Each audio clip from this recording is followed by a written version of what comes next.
अब अपन देखते हैं कोऑर्डिनेट्स कैसे लिखते हैं, कैसे प्लॉट करते हैं। सबसे पहले ओरिजिन क्या है, ज़ीरो, इट्स स्टार्टिंग, एक्स भी ज़ीरो वाई भी ज़ीरो, तो इसके कोऑर्डिनेट्स हो जाते हैं 0,0, ठीक है। इसी तरह से मैंने आपको बताया था कि इसमें दोनों प्लस के होते हैं, इसमें x माइनस का होता है और y प्लस का होता है, तो माइनस पहले आएगा, ध्यान रखना। इसमें दोनों ही माइनस के होते हैं, you have to put comma between them. और यहाँ पे y माइनस का होता है और x प्लस का, तो पहले प्लस आएगा क्योंकि पहले हमेशा x, y, हमेशा हम x, y लिखेंगे, पहले x को मेंशन करेंगे देन y को मेंशन करेंगे। समझ में आया? तो ये हमारा बेसिक रूल होगा पॉइंट्स को प्लॉट करने के लिए। और इनको क्या बोलते हैं, कोऑर्डिनेट्स। जब दो चीज़ें लिखते हैं तो उसमें कोऑर्डिनेट्स कहते हैं उसे, ठीक है। अब इन कोऑर्डिनेट्स में दो पॉइंट है, एक x है और एक y है। तो x वाले को बोलते हैं अपन, x एक्सिस वाले को हम बोलते हैं, x वाले को एब्सिसिका बोलते हैं,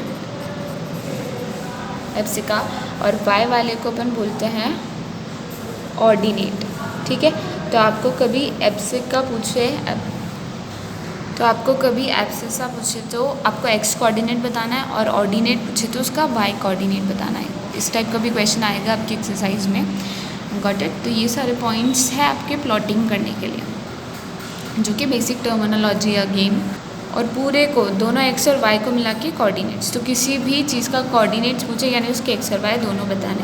तो ओरिजिन के कोऑर्डिनेट्स क्या हो गए, 0,0, और एब्सिस का क्या हो गया, एब्सिसा हो गया 0, ऑर्डिनेट भी हो गया दर 0, ठीक है। तो बोथ आर 0 है। अब अपन को इसके अलावा कोई और पॉइंट प्लॉट करना है तो कैसे करेंगे, लेकिन मुझे प्लॉट करना है 5,4, जहाँ दोनों मेरे पॉजिटिव है, तो वो पॉइंट यहीं आएगा कहीं ना कहीं। तो सबसे पहले मैंने 5,4 चूज़ किया, तो मैंने x पे क्या चूज़ किया, 5, तो I will move 5 on the x axis, ठीक है, पॉजिटिव x एक्सिस, तो 5 पे पहुंच गई मैं। अब मुझे y में कितना मैंने प्लॉट करना है, 4, तो 1 2 3 4, तो 5 पे से 1 2 3 4 आई विल गो हियर, तो ये पॉइंट क्या हो जाएगा, 5,4 हो जाएगा। समझ में आ रहा है? जहाँ पे x इसका 5 आना चाहिए और y पे मैं चलूँ तो 4 आना चाहिए। तो ये पॉइंट को मैं कोई भी नाम भी दे सकती हूँ, P Q R S, आप अपनी मर्ज़ी से कोई भी नाम दे सकते हो, और क्वेश्चन में अगर कोई नाम दिया है तो फिर वही यूज़ करना है। तो कोऑर्डिनेट्स ऑफ पॉइंट P क्या हो गए, 5,4, जहाँ दोनों प्लस में हैं, ठीक है। इसके बाद आप इसको ऐसे भी प्लॉट कर सकते हो कि ये लाइन आप जोड़ दो उस जगह से, ठीक है, तो आपको और ईजी हो जाए। अब इसी तरह से अगर मान लो मुझे -2,5 प्लॉट करना है, तो मेरा x माइनस में, तो I will move on the negative x axis, -2 पे जाऊँगी, -1 और -2 यहाँ पहुँच गई।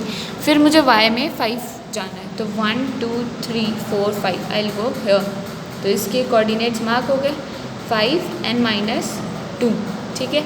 यहाँ लिखूँगी कैसे, -2,5, ध्यान रखना इसको मैंने क्यों नाम दे दिया, ठीक है। ये समझ में आया, ये पॉइंट -2,5 जाना चाहिए। समझ में आ गया आपको? इस तरह से पॉइंट प्लॉट कर सकते हो आप कहीं पे भी। अब मुझे मान लीजिए -2, प्लॉट करना है जहाँ दोनों ही नेगेटिव है, तो मैं किस क्वाड्रेंट में जाऊँगी, थर्ड क्वाड्रेंट में।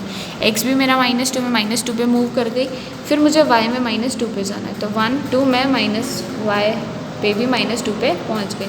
ये दोनों पॉइंट इससे जुड़ जाएंगे, मतलब इस तरह से आप प्लॉट कर सकते हो। इसको r नाम दे सकते हो, इसके कोऑर्डिनेट्स लिख दो -2, समझ में आ गया। इस तरह से एक और 4 क्वाड्रेंट में मान लो मुझे 4, -2 लिखना है, ठीक है। तो x तो मेरा 4 हो गया, तो will move to the 4 on the x axis, positive x axis, और फिर y में कितना चलना, -2, तो -1 -2, तो मैं यहाँ पहुँच जाऊँगी, ठीक है। और फिर मैं इसको मार्क कर दूँगी और नाम दे दूँगी s, ठीक है। तो इसके कोऑर्डिनेट्स हो गए 4, -2। तो अब आप इसके बेसिस पे एक्सरसाइज जो है 3.2 आप कर सकते हो। सारे पॉइंट्स प्लॉट करना आपको समझ में आ गए, कौन से कोऑर्डिनेट में क्या प्लस का होता है, क्या माइनस का, और कौन से क्वाड्रेंट में वो लाई करेंगे उसके बेसिस पे, और इनको नाम देना है, और इसमें एब्सिस का क्या होता है, और ऑर्डिनेट क्या होता है, और कोऑर्डिनेट्स क्या होते हैं। ये सारी चीज़ें ही आपको पूछेगा एक्सरसाइज 3.2 में, और इसकी पिक्चर भी मैं आपको सेंड कर दूँगी। तो अब आप होमवर्क में एक्सरसाइज 3.1 एंड एक्सरसाइज 3.2 कर सकते हैं, ठीक है। तो आज की क्लास के लिए इतना ही। Will do exercise 3.3 in the next class. अब बस वही एक्सरसाइज बचेगी आपके, उसके बाद आपके 2 and 3 चैप्टर कंप्लीट हो जाएंगे। That will be your FA1 syllabus. ठीक है, थैंक यू।